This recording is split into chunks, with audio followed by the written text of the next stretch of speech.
Winnie the Pooh by A. Milne. Chapter 5, in which Piglet meets a Heffalump. One day, when Christopher Robin and Winnie the Pooh and Piglet were all talking together, Christopher Robin finished the mouthful he was eating and said carelessly, "I saw a Heffalump today, Piglet." "What was it doing?" asked Piglet. "Just lumping along," said Christopher Robin. "I don't think it saw me." "I saw one once," said Piglet. "At least, I think I did," he said. "Only perhaps it wasn't." "So did I," said Pooh, wondering what a Heffalump was like. "You don't often see them," said Christopher Robin carelessly. "Not now," said Piglet. "Not at this time of year," said Pooh. Then they all talked about something else until it was time for Pooh and Piglet to go home together. At first, as they stumped along the path which edged the 100-acre wood, they didn't say much to each other.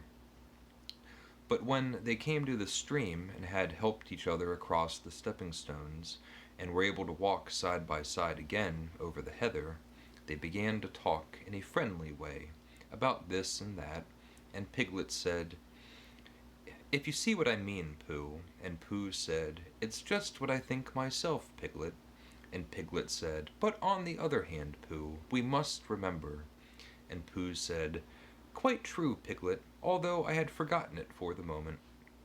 And just then, just as they came to the 6 pine trees, Pooh looked round to see that no one else was listening, and said in a very solemn voice, "Piglet, I have decided something."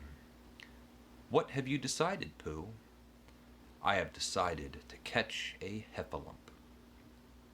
Pooh nodded his head several times as he said this and waited for Piglet to say, "How?" or "Pooh, you couldn't," or something helpful of the sort. But Piglet said nothing. The fact was, Piglet was wishing that he had thought about it first. "I shall do it," said Pooh, after waiting a little longer, "by means of a trap, and it must be a cunning trap, so you will have to help me, Piglet." "Pooh," said Piglet, feeling quite happy again now, "I will." And then he said, "How shall we do it?" And Pooh said, "That's just it. How?" And then they sat down together to think it out. Pooh's first idea was that they should dig a very deep pit, and then the Heffalump would come along and fall into the pit, and... "Why?" said Piglet. "Why what?" said Pooh. "Why would he fall in?" Pooh rubbed his nose with his paw and said that the Heffalump might be walking along, humming a little song and looking up at the sky, wondering if it would rain, and so he wouldn't see the very deep pit until he was halfway down, when it would be too late. Piglet said that this was a very good trap, but supposing it were raining already? Pooh rubbed his nose again and said that he hadn't thought of that, and then he brightened up and said that if it were raining already, the Heffalump would be looking at the sky, wondering if it would clear up, and so he wouldn't see the very deep pit until he was halfway down, when it would be too late.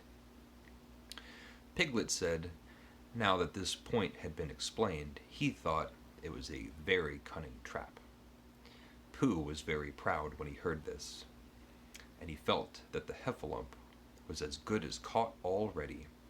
But there was just one other thing which had to be thought about, and it was this. Where should they dig the very deep pit? Piglet said that the best place would be somewhere where a Heffalump was, just before it fell into it, only about a foot farther on. "But then he would see us digging it," said Pooh. "Not if he was looking at the sky." "He would suspect," said Pooh, "if he happened to look down." He thought for a long time and then added sadly, "It isn't as easy as I thought. I suppose that's why Heffalumps hardly ever get caught." "That must be," said Piglet. They sighed and got up, and when they had taken a few gorse prickles out of themselves, they sat down again, and all the time Pooh was saying to himself, "If only I could think of something," for he felt sure that a very clever brain could catch a heffalump if only he knew the right way to go about it. "Suppose," he said to Piglet, "you wanted to catch me. How would you do it?" "Well," said Piglet, "I should do it like this. I should make a trap, and I should put a jar of honey in the trap, and you would smell it, and you would want to go in after it, and I would go in after it," said Pooh excitedly, "only very carefully, so as not to hurt myself. And I would get to the jar of honey, and I should lick round the edges first of all, pretending that there wasn't any more, you know. And then I should walk away and think about it a little, and then I should come back and start licking in the middle of the jar, and then... Yes, well, never mind about that. There you would be, and there I should catch you. Now, the first thing to think of is, what do heffalumps like? I should think acorns, shouldn't you? We'll get lots of... I say, wake up, Pooh." Pooh had gone into a happy dream, woke up with a start and said that honey was a much more trappy thing than haycorns. Piglet didn't think so, and they were just going to argue about it when Piglet remembered that if they put acorns in the trap, he would have to find the acorns. But if they put honey in the trap, then Pooh would have to give up some of his own honey. So he said, "All right, honey then," just as Pooh remembered it too, and was going to say, "All right, haycorns." "Honey," said Piglet to himself in a thoughtful way, as if it were now settled. "I'll dig the pit, while you go get the honey." "Very well," said Pooh, and he stumped off. As soon as he got home, he went to the larder, and he stood on a chair, and he took down a very large jar of honey from the top shelf. It had honey written on it, but just to make sure, he took off the paper cover and looked at it, and it looked just like honey. "But you never can tell," said Pooh. "I remember my uncle saying once that he had seen cheese just this color. So he put his tongue in and took a large lick. 'Yes,' he said, 'it is, no doubt about that. And honey, I should say, right down to the bottom of the jar. Unless, of course,' he said, 'somebody put cheese in at the bottom just for a joke. Perhaps I had better go a little further, just in case heffalumps don't like cheese, same as me. Ah,' and he gave a very deep sigh, 'I was right. It is honey, all the way down.' Having made certain of this, he took the jar back to Piglet, and Piglet looked up from the bottom of his very deep pit and said, 'Got it?' And Pooh said, 'Yes, but it isn't quite a full jar,' and he threw it down to Piglet. And Piglet said, 'No, it isn't. Is that all you've got left?' And Pooh said, 'Yes,' because it was. So Piglet put the jar at the bottom of the pit and climbed out, and they went off home together. 'Well, good night, Pooh,' said Piglet, when they had got to Pooh's house. 'And we meet at 6 o'clock tomorrow morning by the pine trees, and see how many heffalumps we've got in our trap.' 6 o'clock, Piglet. And have you got any string?'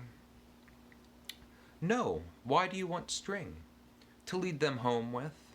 'Oh, I think heffalumps come if you whistle.'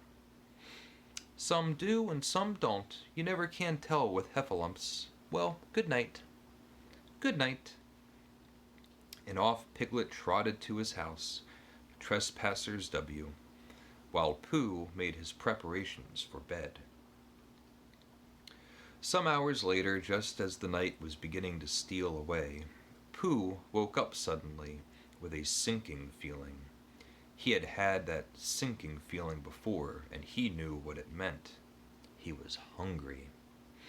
So he went to the larder and he stood on a chair and he reached up to the top shelf and found nothing. That's funny, he thought. I know I had a jar of honey there. A full jar full of honey right up to the top, and it had honey written on it, so that I should know it was honey. That's very funny. And then he began to wander up and down, wondering where it was and murmuring a murmur to himself like this. It's very, very funny, 'cause I know I had some honey, 'cause it had a label on saying honey, a galoptuous full up pot too, and I don't know where it's got to. No, I don't know where it's gone. Well, it's funny. He had murmured this to himself 3 times in a singing sort of way, when suddenly he remembered he had put it into the cunning trap to catch a heffalump. Bother, said Pooh.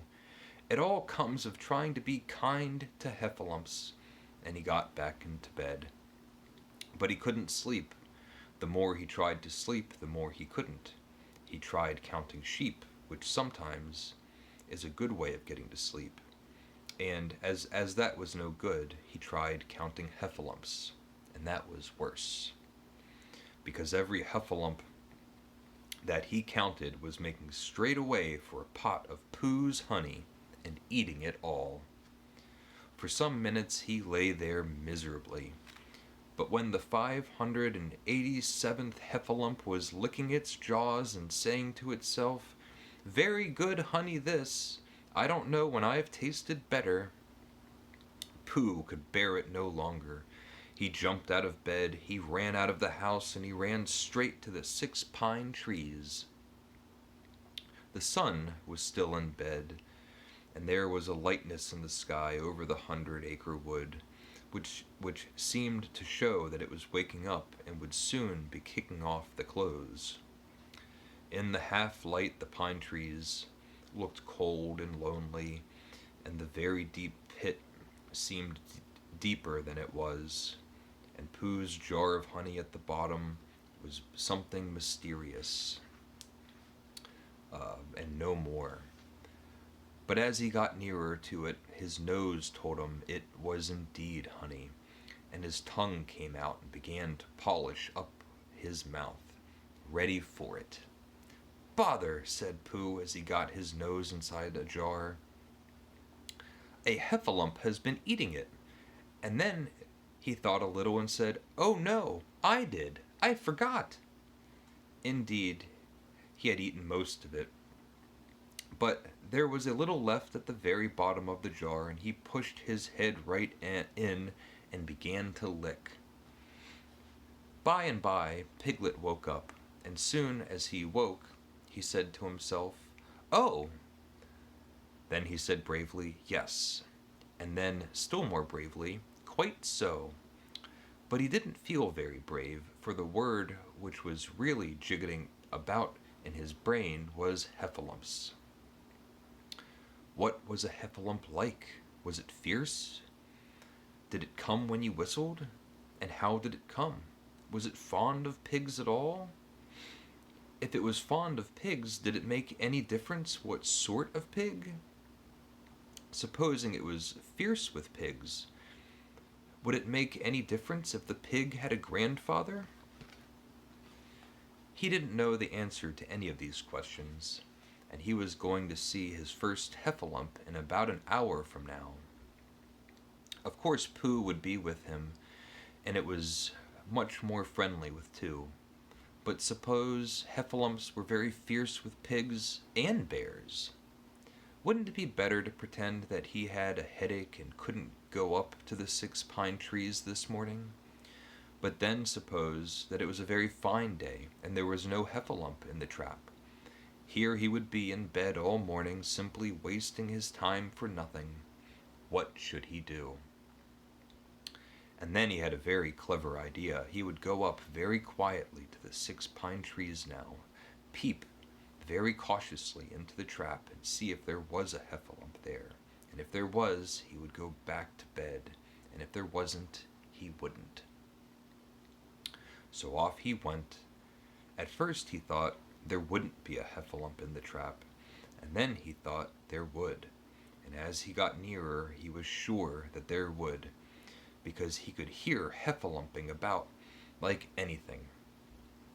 "Oh dear, oh dear, oh dear," said Piglet to himself, and he wanted to run away, but somehow, having gotten so near, he felt that he must just see what a Heffalump was like. So he crept to the side of the trap and looked in. And all the time Winnie the Pooh had been trying to get the honey jar off his head. The more he shook it, the more tightly it stuck. "Bother," he said inside the jar, and "Oh, help," and mostly "Ow." And he tried bumping it against things, but as he couldn't see what he was bumping it against, it didn't help him. And he tried to climb out of the trap, but as he could see nothing but the jar, and not much of that, he couldn't find his way. So at last he lifted his head, jar and all, and made a loud, roaring noise of sadness and despair, and it was at that moment that Piglet looked down. "Help! Help!" cried Piglet. "A Heffalump! A horrible Heffalump!" And he scampered off as hard as he could, still crying out, "Help! Help! A horrible Heffalump! Hoff! Hoff! A hellable horralump! Haul! Haul! A hoffable harrarump!" And he didn't stop crying and scampering until he got to Christopher Robin's house. "Whatever's the matter, Piglet?" said Christopher Robin, who was just getting up. "Heff!" said Piglet, breathing so hard he could hardly speak. A Heffalump." "Where?" "Up there," said Piglet, waving his paw. "What did it look like?" Like... It had the biggest head you ever saw, Christopher Robin. A great, enormous thing. Like nothing. A huge, big, well, I don't know. Like an enormous, big nothing. Like a jar." "Well," said Christopher Robin, putting on his shoes, "I shall go and look at it. Come on." Piglet wasn't afraid if he had Christopher Robin with him, so off they went. "I can hear it, can't you?" said Piglet anxiously. They got near. "I can hear something," said Christopher Robin. It was Pooh bumping his head against a tree root he had found. "There!" said Piglet. "Isn't it awful?" And he held on tight to Christopher Robin's hand. Suddenly Christopher Robin began to laugh, and he laughed, and he laughed, and he laughed. And while he was still laughing, crash went the Heffalump's head against the tree root. Smash went the jar, and out came Pooh's head again. Then Piglet saw what a foolish piglet he had been, and he was so ashamed of himself that he ran straight off home and went to bed with a headache. But Christopher Robin and Pooh went home to breakfast together. "Oh, Bear," said Christopher Robin, "how I do love you." "So do I," said Pooh. Thank you. Bye. Take care.